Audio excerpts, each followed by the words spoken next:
previous session we have discussed about division of a polynomial with trinomial. Okay. Today we are going to talk about remainder theorem. Okay. What is this remainder theorem? Before that, we need to discuss some basic points. Okay. That is how to represent a polynomial. Okay.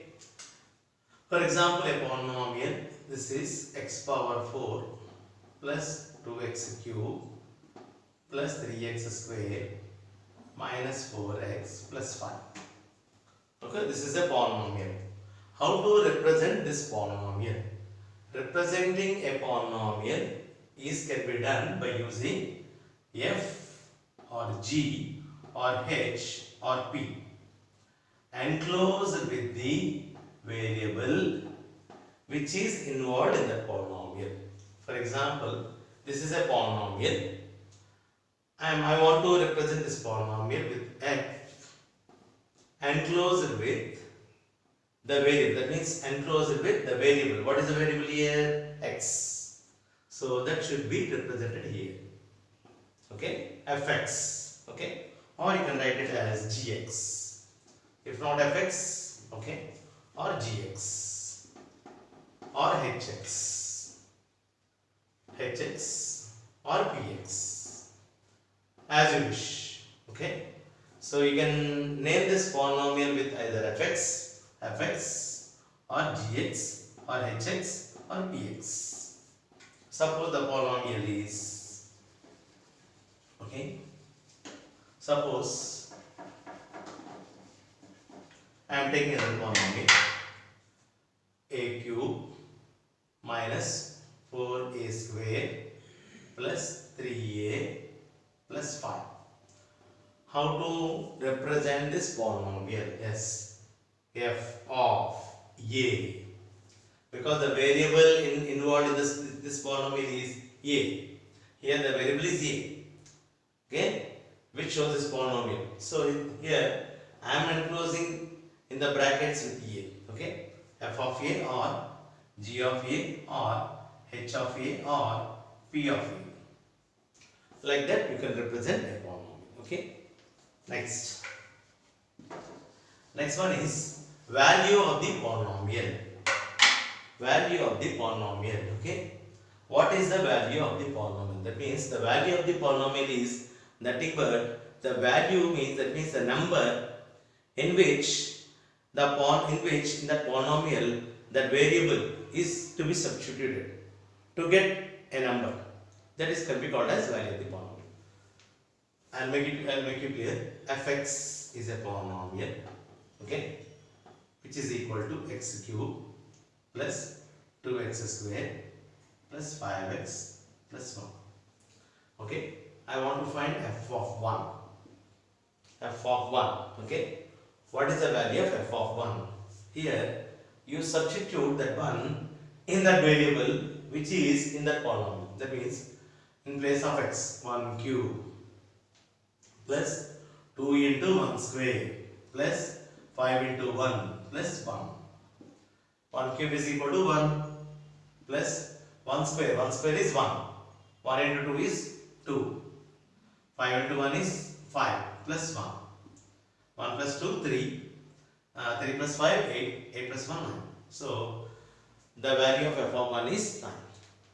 Similarly, what is the value of minus 1? F of minus 1.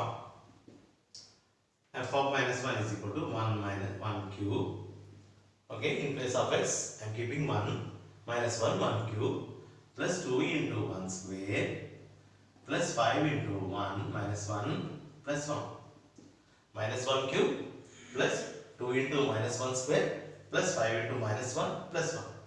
What is the value of 1 cube? 1 cube, so if it is having negative sign, if this has odd number as the index, that means for example 1 cube is equal to minus 1 into minus 1 into minus 1. Minus into minus plus, plus into minus minus. So 1 into 1 is 1. So answer is minus 1. That means if minus 1 of a, if a is even number, if a is an even number, it is equal to 1. If a is odd number, that will be equal to minus 1. For example, minus 1 whole power 5. 5 is an odd number, so the value is minus 1. Minus 1 whole power 8. 8 is an even number, so the value is 1. Okay. In the same way here, minus 1 cube is equal to minus 1 plus minus 1 whole square is equal to 1. 1 into 2 is 2. Plus into minus is minus. Here no power is there. 5 into 1 is 5 plus 1. Okay. 1 plus 2 is 3. Minus 1 minus 5 minus 6. Minus 6 plus 3 is equal to minus 3. So this is the value of this f of minus 1. Okay. So this is what you call it as value of the polynomial. Okay.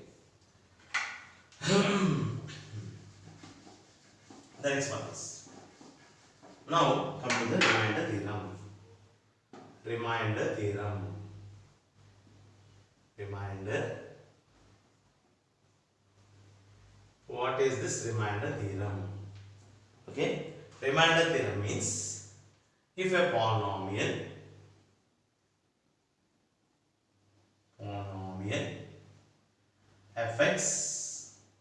fx means the variable is x, whose degree greater than or equal to 1, whose degree is a polynomial fx, that means a polynomial which is represented with fx, okay, whose degree is greater than or equal to 1, and the variable involved in that polynomial is x, okay, and a is any real number. A is any real number. A is a real number. And if fx is divided, that means I am dividing fx with x minus a. Fx divided with x minus a. Fx is divided with x minus a. The remainder is, then its remainder is f of a. The remainder is f of a. That means without performing any division, we can easily find out the remainder. With the remainder is 0 or something else, that we can find out without performing any actual division. Okay. And one example. Okay. I'll make you clear by taking one example. Here I am taking a polynomial fx or gx or hx, whatever may be. I am taking a polynomial, okay, x power 4 plus x square, x cube minus 2x square plus x plus 1. This is a polynomial which is divided with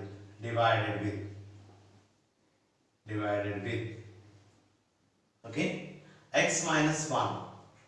That means the fx is divided with x minus 1.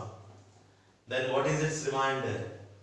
What I said, fx divided with x minus a. In place of a, 1 is there. Then what is the remainder? Remainder is f of 1. That means f of a, which is equal to f of 1. What is f of 1? Let us find out. Okay, f of 1 is equal to okay, 1 power 4 plus 1 cube minus 2 into 1 square plus 1 plus 1. 1 power 4. 1 power any number is always equal to what? 1 power any number. Any real number is always equal to 1. But minus 1 power n. If n is odd, it is equal to minus 1. If n is even, it is equal to 1. But this is only 1. 1 power 4. Even number, odd number. It is equal to 1. Okay. Plus 1 cube, 1. Plus into minus. 1 square is 1. 1 into 2 is 2. Okay, plus 1 plus 1. 1 plus 1 is 2, 2 plus 1 is 3, 3 plus 1 is 4, minus 2, which is equal to 2. So like this, okay? Like this we can find the remainder without performing any actual division. Okay? So this is what you call as remainder theorem. So once again, what is the remainder theorem? Remainder theorem is nothing but fx is a polynomial, okay, whose degree is greater than or equal to 1. The degree should be greater than or equal to 1. Okay? And if that polynomial is divided with x minus a, where a is a real number, then the remainder is f of a. Here in place of a, 1 is there. Okay? The remainder is f of a, which is equal to f of 1. Like that we can find a remainder when a polynomial is divided with a binomial. That means a polynomial of x minus 1. That means x minus a. Okay, we can find the remainder. Okay, so this is what you got as remainder theorem. Okay, this we can discuss more detail in the next section. Okay, thank you very much for watching this video. Thank you.